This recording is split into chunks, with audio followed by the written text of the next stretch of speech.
Hi, my name is Keith Rosko. I'm the visual arts teacher at Shenango Forks High School in Binghamton, New York.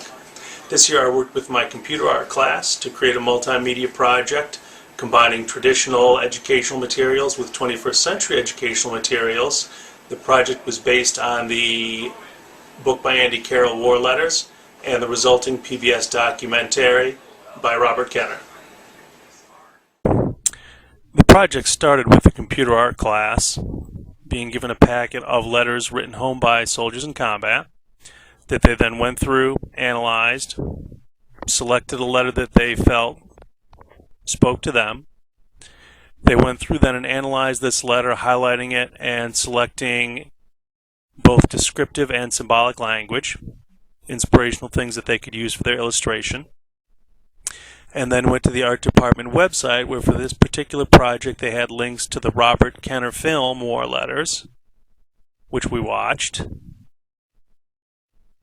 and then as a group watched the PBS documentary American Experience War Letters based on Andy Carroll's book.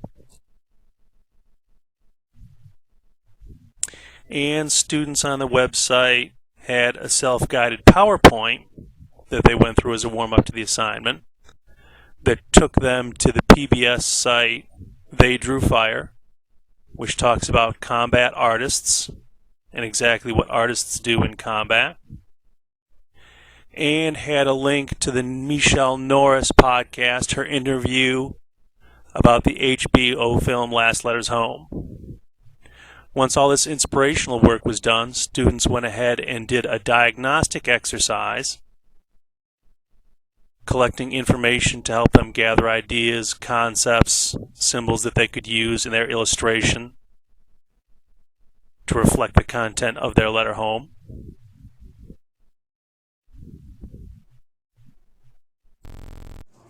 Basically, I'm connecting this letter from a father during the Vietnam War to his daughter Tracy, who wasn't even born when he wrote the letter, but he wanted to make sure that he expressed his love to her before he knew if he was coming back or not. And then in the work,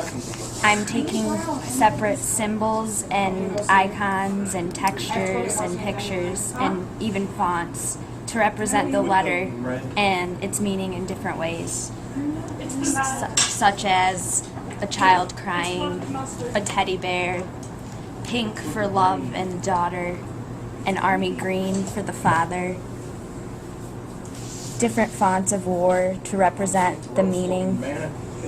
War isn't significant, so it's lowercase with missing parts to represent the empty spaces of a soldier's heart. Once students had compiled all their reference material, their inspirational material, had a solid concept and a sketch, we went into Adobe Photoshop where students gathered their picture reference and using a variety of techniques within the computer program, created a finished image which accurately reflects the mood, the feel, as well as the content of their letter home.